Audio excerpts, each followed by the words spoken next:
What's up, rock stars? How y'all living today? I know I told y'all I wasn't going to do the review for How to Get Away with Murder Season 5, is it? Episode 1. However, here we are. Listen, I watched the show last night, and it was like seeing an old fucking cousin that get on your damn nerves, but you love them anyway, and you have a good time when you're with them. I was like, girl, go on to review this show. It's not that I hate this show. I don't hate How to Get Away with Murder. Actually, I really love the show. It's just that it's a difficult show to review. A lot of intricate parts, fast moving, and it's easy to miss. And so a lot of times I get lost. And the part of me that's hard on me always wants me to give a thorough and precise and concise review. So but I've come to the conclusion that just sometimes I need y'all's help. I'm just gonna ask that you guys be patient with me, and when I miss some shit, y'all just fill me in real nice like, okay, and let me know what's going on. Yeah, I'm going to review How to Get Away with Murder. Plus, I was so pleased with the looks of my black women on this show last night. I was just like, finally, Annalise. That bitch was sharp. Steen, oh my god. Oh my god. I love her demeanor. I love her. Okay, I'm giving the review before we even get to the show. Y'all feel a little excited about it. I didn't expect to feel this way. Anyway, you guys, the review. Let's get to it, shall we?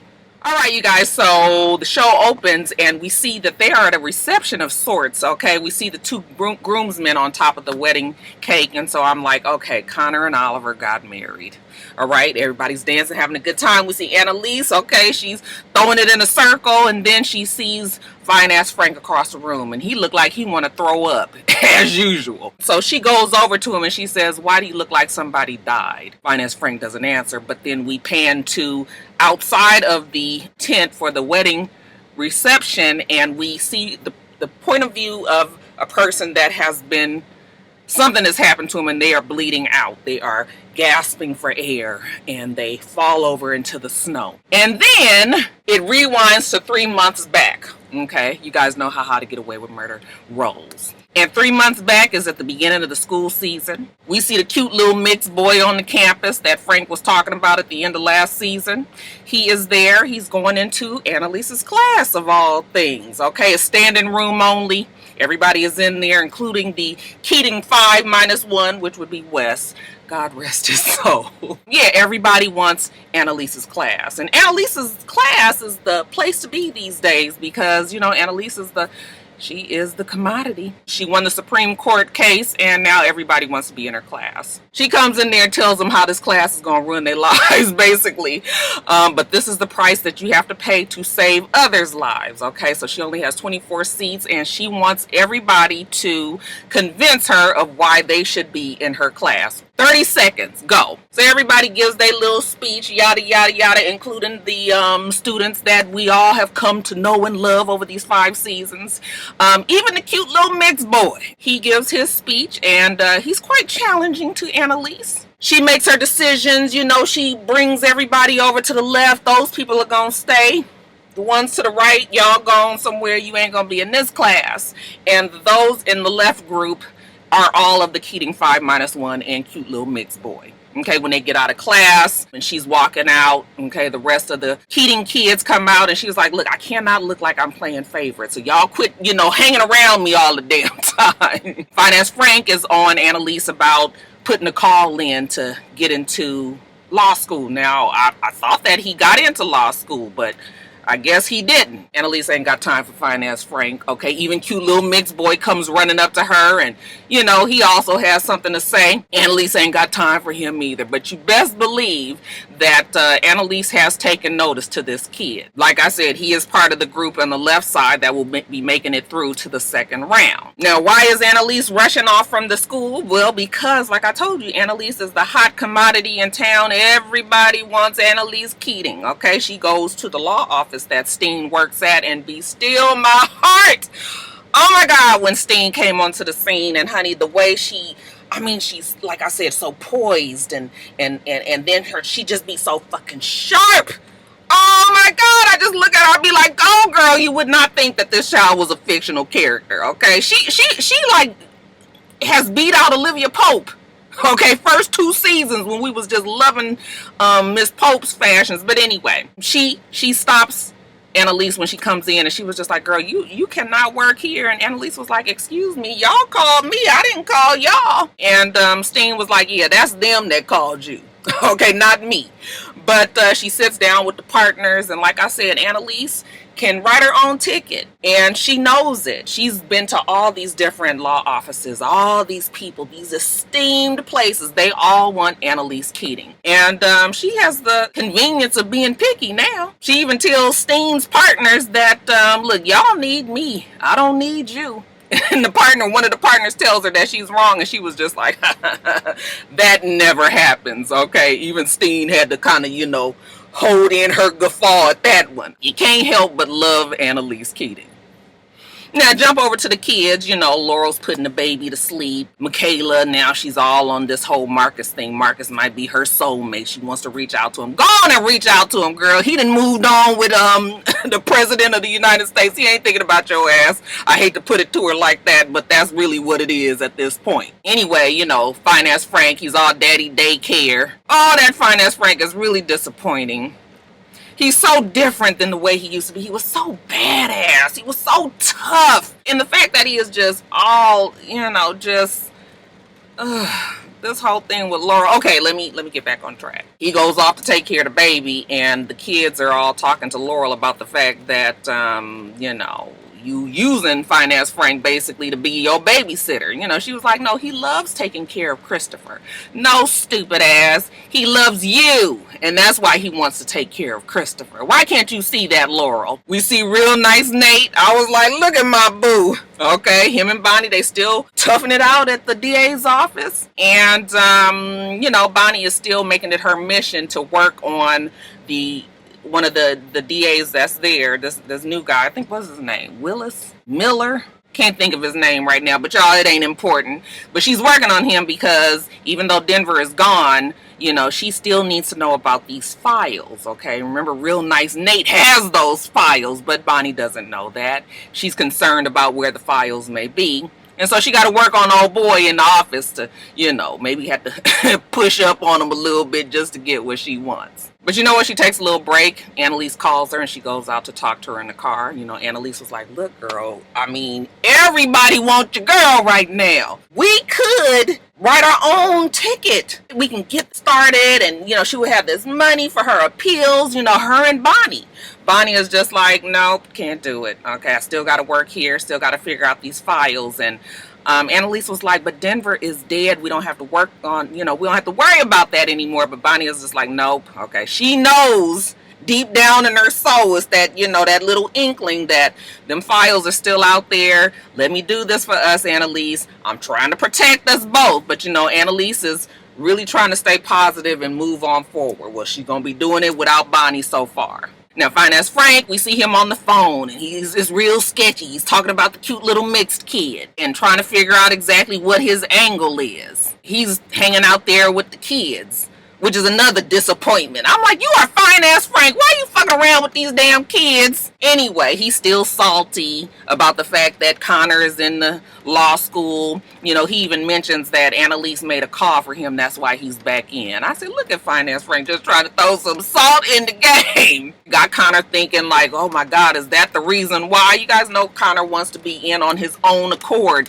because of his accomplishments, not as a handout. But anyway, Laurel gets this package in the mail, and we don't know who it's from, what it is, but when she opens it, what is it? Well, Michaela says it's a baptismal gown. And Laurel says, correction, it's my baptismal gown. Well, where did it come from? Well, would it be her dead ass mama? I said, Laurel, you ain't fixing to pull this trick on us, bitch. You sit your ass there. You sent that damn gown to your own self. Try to say it was from the mama. She's still looking like she's so annoyed and everything. No, real talk, you guys. Do you think that Laurel did something to the mama? Where mama at? And why Laurel had all them scratches on her in the shower? Anyway, as far as I'm concerned, Mama did, and Laurel sent that dress to herself, or gown, I should say. So Asher says, well, that's good. Okay, that means you didn't kill your mama. Okay, everybody looks around like that Asher is so stupid. But he was all thinking it, but I still got my good eye on Laurel. Now we see Annalise at Real Nice Nate's house, and I was like, oh, look at them. Okay, they friends again. You know, she goes over there with some paperwork. They still working on the appeal for her, for Real Nice Nate's father. She has him sign some paperwork, and he was just like, well, you know, why are you here tonight, though? I mean, we could have did this tomorrow. It wasn't no rush. Okay, you upset? And she was like, upset about what? And he was like, you upset that Bonnie won't come back and work for you? She was just like, oh, I forgot you guys are friends now. She was just like, it's just that I've sacrificed so much for Bonnie. And he was just like, what have you sacrificed so far? She was like, look, I ain't even got time to sit here and read that book to you. Okay, but just trust me. Anyway, let's get off of that subject. Real Nice Nate says he was about to order some Chinese. Would you like some? I can't say that I wouldn't. Oh, that Real Nice Nate, child. When he look at Annalise, he just smirk. I'm so glad that they are in a better place. You know that shit is gonna get fucked up in the next few episodes, though. Real Nice Nate and Annalise, this love-hate relationship that they have. Later on, we see Real Nice Nate in his office. He's looking through those files. We see an old picture of Bonnie. We see the cute little mixed kid. We see a scribbled note in the corner, you know, child alive. Okay, is this Bonnie's baby boy? We see Bonnie, she's still working on Miller in her office. When Miller calls her to come to his office, she gets up and leaves, but she leaves behind a coffee cup. Real Nice Nate, in order to find out for sure if this is her kid, we need some DNA. Okay, so he goes and swipes the coffee cup, and he takes it to the laboratory technician for her to run the DNA, and you know, it ain't really, you know, above board, so she's all like, you know, she shouldn't be doing this, you know. Real Nice Nate turns on the charm, and then she finally says she will, and then she says, and I hope you know that this means that I'm gonna take you up on that drink offer. I'm just like, man, you ain't doing him no favor. He doing you a favor by getting a drink with you. I was like, girl, don't be trying it. But you know, Real Nice Nate was like, I'm so glad that you will. I was like, stop it, you're supposed to be with Annalise. Now, next day in class, you know, again, it's the second round and everybody is competing for their spots. Okay, we still got the Keating 5-1 trying to, you know, fight, shoot they shot and whatnots. And then Annalise gets a call. She's got to go. When she rushes out, Connor follows her out. He confronts her and tells her that fine ass Frank said that you made a call for me to get back in law school. Is that true? And she was just like, that nigga is a lie and they don't care who tell it. No, you are in here because you helped me with the Supreme Court case. You should know by now that Annalise don't hand out no favors. Unless you Wes. And you not Wes, Connor. Hell, she just started liking Connor last season. But you know what? She ain't got time to talk to Connor because remember all those tickets I told you that Annalise could write? Okay, well, people are rescinding their offers.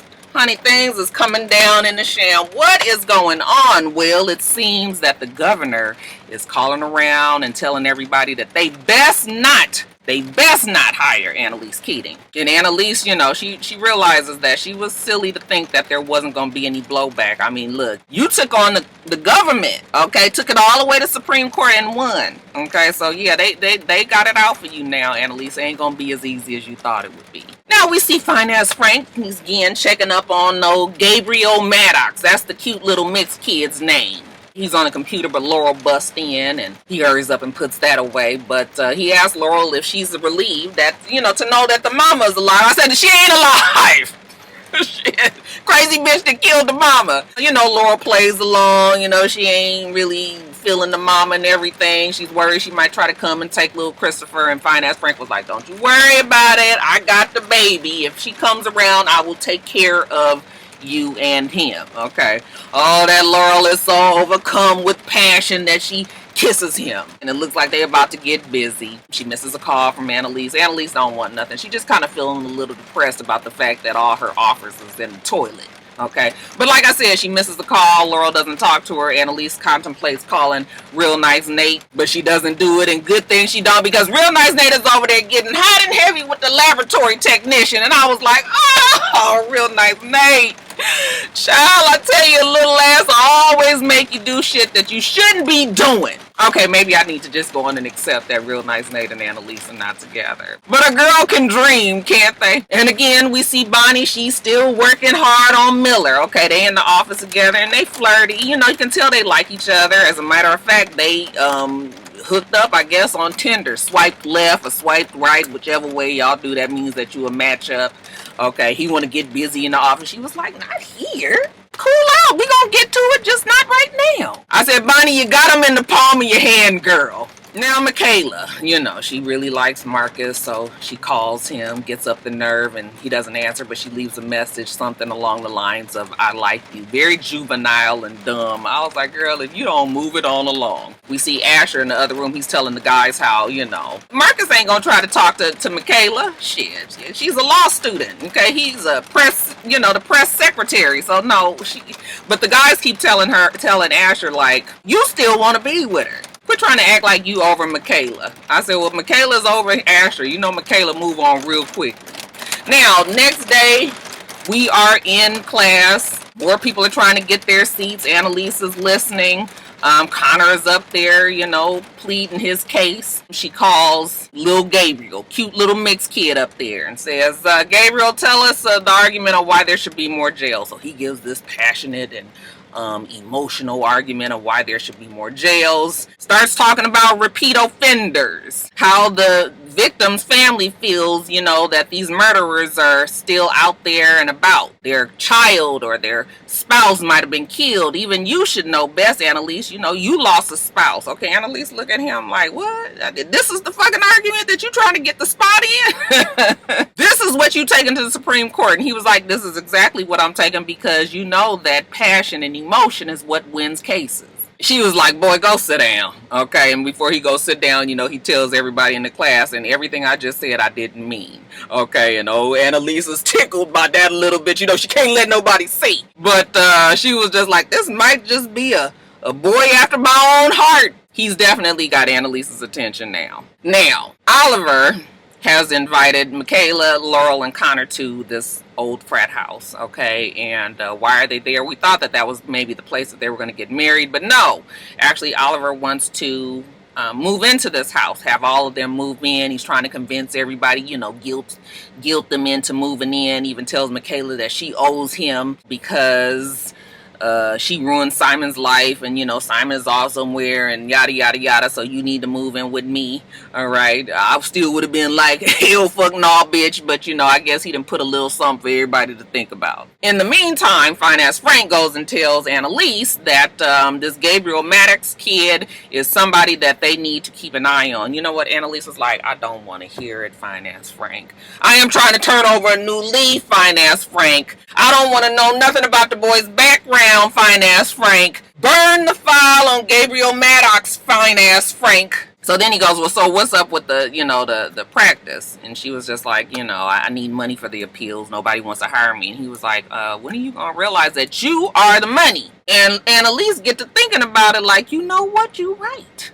Next thing, we see Annalise back at Steen's office, honey. That Steen was sharp again. Did y'all see that skirt with that, it's not an exposed zipper, but it was like an athletic strip right down just unexpected. The earrings, the hair coiffed up. Oh, I love it. I love it.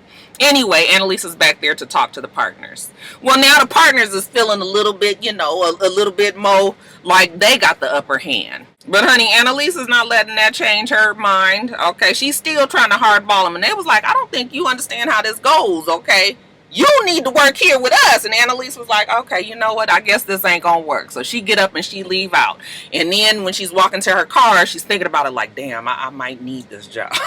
Okay, so she might go back in, and she turns around like, nope, Annalise, know your worth, black woman. Annalise be looking good too this season, like I said at the beginning. Anyway, she's walking back to her car, and then she gets a call right when she's about to get in, and the partner calls and he says, you know what, you won. Come on back in here so we can close this deal and you got a job. So now Annalise is feeling pretty good about herself again. All right, she goes in her class the next day and she lets them know where she's working. Okay, Michaela's old firm. Now, so she's got some funding, so as an extra bonus, whoever does the best in the class, they are going to get 1 year's paid tuition at the end of the school year, somewhere around $65,000. Okay, so now we done up the ante, and it's come time for her to choose the kids that will be in her 24 seats. And then she chooses everybody some new kids, and also, the Keating 5 will -2 because Asher doesn't make it through. Okay, actually, she gives the seat to cute little mixed kid Gabriel. And Asher is sitting there looking like, I cannot fucking believe this. I said, aw, poor Asher. He ain't starting the season off well. Again, we see Finance Frank. He's on the phone. He's talking to somebody sketchy. We still don't know who he's talking about, but they trying to decide if they need to kill cute little mixed kid Gabriel. And Finance Frank is not quite ready to do that. Let him just hold off a little bit longer. Laurel comes in there and she tells him that she is moving. She has decided to move into this old frat house with Oliver and Connor and Michaela. And he doesn't want her to go, of course. And she was like, I'm tired of using you. And he says, no, you're not using me. He loves Laurel. How much does he love Laurel? He gets a damn ring and he gets down on his knees and says, will you marry me? Okay, I said, will you marry me, damn it? I said, let me tell you something. If I ever got a little, something in my heart for Finance Frank, it was lost at that point. I just was like, I just don't know what happened to our Finance Frank. Why do you love this girl so much who has treated you so bad, who has a baby with another man? She's still in love, she swear, with who is dead and gone. You sitting up here taking care of her baby while she out there doing whatever the hell she doing. And you trying to get this girl to marry you? Oh, I was so disgusted. I hope Real Nice Nate will carry the torch for us this season, considering Finance Frank has disappointed me so. And I don't need Finance Frank to get his life together. Shit. Now the baby baptismal. Okay, everybody's there. Annalise is the godmother, and we see Laurel up there. And okay, all the gang is there. Asher is mad because he didn't get into the program. Okay, and he's thinking about the conversation that he had with Annalise earlier, and she basically told him, look, you don't even know what you want, who you want, who you are. All this that you're doing is because of Michaela. All right, not because of what Asher wants. So that's why you're not in the program. We also flash to everybody moving into the frat house, and we see Michaela gets a text message back from Marcus and says that, hello, I can't see anybody right now. I was just like, oh, that is the terrible child. I mean, didn't try to extrapolate, didn't try to expand on the reasons why they can't be together. He was just like, no, we can't do it right now. I said, poor Michaela, but girl, yeah, it's time to move it on along. That Marcus is wrapped up in the loving arms of old Millie. Poor Michaela's motive, but she said, you know what? She's fine. She's over it. She's moving on. She's fabulous. She's going to be abstinent. You know what? She is fabstinent. And Laurel agrees with her. She's fabstinent too, except for all the times that she got to fuck on Finance Frank. We also flash to see Annalise signing her paperwork at the new firm. And, anything else, sir? Well, the partner says, you know what? Don't embarrass me. I'm the only one that wanted your ass back here. So you ain't quite got it like you think you do, Annalise. But we know Annalise is going to do just fine. Then we also flash to Real Nice Nate. He does find out that Gabriel Maddox, the cute little mixed kid, is indeed Bonnie's kid. So at least we know that for a fact. Next scene, we see cute little mixed kid Gabriel playing basketball, a pickup game, and who should walk up but Finance Frank. He wants to play with cute little mixed kid Gabriel. I said, Finance Frank, now you better not kill this cute little mixed kid. That boy is cute as can be, ain't he? Oh, just the cutest little thing. And then we jump back to 3 months later. Again, the same scene of the wedding reception. This person bleeding out on the snow, again from their perspective. This time you can tell it is actually a woman's voice. It sounds like a woman that is gasping. And when the girl falls over into the snow, she is looking at the baby. Okay, the baby, we presume that it is little Christopher, who 3 months later is able to sit up. I mean, how old is he? Did y'all see that they switched him out? Okay, we ain't got the little dark chocolate baby boy that we had before. Now we didn't got him, he a little bit more mixed looking. But anyway, the baby is sitting over there in the snow crying, seeing whoever that is bleeding out. And then we see Bonnie walk up. Okay, and Bonnie kind of has this concerned look on her face. Again, this is from the person's perspective, remember. Well, we see Bonnie. She put her hand up, okay, over the person's face. And we can presume that Bonnie has suffocated whoever that person might be. And that's how it ends. Who do you guys think that is on the snow? I was just like, no, it could either be Laurel or it could be the mama. But those things are too Laurel's mama. But those things seem too obvious. We definitely know it's not Annalise. And why would it be Michaela? So I'm just like, who is it? And I mean, who's the other woman on the show? I mean, Steen, what would Steen have to do with it? So I'm just like, what's going on? And they wouldn't kill Steen off when she just got signed on to the show. So I guess that's what we are trying to figure out. We will be finding this out probably by the winter finale in December. Who died at the wedding reception? All right, rock stars, that's it. Okay, that was actually pretty fun. I think it's gonna be good because I don't have to do Scandal and How to Get Away with Murder. And you know, anything in life is all how you approach it. All right, so I feel pretty good today. It's Friday, and we got it done, y'all. So every week, make sure that you rate, comment, and subscribe to the channel. I'm itsrox. The channel is for itsrox, and everything else I do will be in the bottom bar. All right. So I hope that you have a wonderful, wonderful rest of your day, and I plan on doing the same. Till next time, rock stars. Bye.